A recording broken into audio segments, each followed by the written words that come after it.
বানরের উৎপাতে গ্রামীণ এলাকার অধিকাংশ পরিবার এখন একেবারে দিশাহারা। ভোরের আলো ফোটার সঙ্গে সঙ্গেই শুরু হয় দলে দলে কৃষি জমিতে বা বাড়ি ঘরে হামলা। এমন দৃশ্য বিগত বছরগুলিতে কমেছে, কিন্তু চলতি বছরে লক্ষ্য করা যাচ্ছে বানরের উপদ্রব মাত্রাতিরিক্ত বেড়ে গেছে, কিন্তু বন দপ্তরের কোনো রকম ভূমিকা নেই। এই অবস্থা চলতে থাকলে আগামী দিন কৃষিকাজ করাটা বড়ই কষ্টকর হবে চাষিদের। বানরের উৎপাতে কাঠালিয়া ব্লক এলাকার দক্ষিণাঞ্চলের বেশ কিছু কৃষি জমি একেবারে পতিত পড়ে রয়েছে একমাত্র বানরের উৎপাতের কারণে।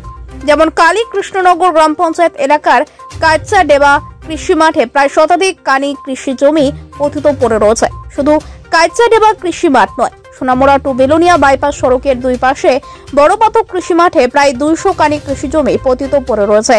অপরদিকে যারা কিছু কিছু লুঙ্গা জমিতে আমন ধান করেছে, সেগুলিও বানরের সন্ত্রাসের কারণে এখন আর ধান কাটা বড়ই কষ্টকর হবে। প্রকৃত অর্থে বানরের উপদ্রব কিভাবে নিরসন করা যায়, এটাই এখন বড় প্রশ্ন হয়ে দাঁড়িয়েছে কৃষক মহলে। আজ সকালবেলায় সংবাদকর্মীকে কাছে পেয়ে একাধিক বক্তব্য তাদের খুব ব্যক্ত করেন। তারা বলেন, বাড়ি ঘরে কোনো রকম সবজি পোড়ানো যায় না, সবকিছু খেয়ে ফেলে, বাধ্য হয়ে চড়া দামে বাজার থেকে ক্রয় করতে হয়। নিজের উৎপাদিত সবজি খাওয়া এখন বড়ই কষ্টকর হয়ে দাঁড়িয়েছে একমাত্র বানরের উৎপাতের কারণে। কি করে? আরে বান্দরে ধান টান বাইকে বিক্রি ইচ্ছে করলে কোনো গাছ গাছের তো লাগান যাই না, কোনো কিছু তো করণ যাই না। বন দপ্তরে জানাইছেন? বন দপ্তরে জানাইছে, তারা তো মাথেও না। মাথে না? না না। কি কই তারা?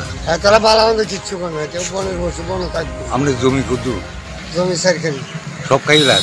হ্যাঁ, ডেলি পরে? ডেলি না, খালি শুধু রাতে ঘুমোতা কেটে বান্দর হয়ে যায়। তো কি করবেন? চিন্তা করবো। Bureau report, news live 24।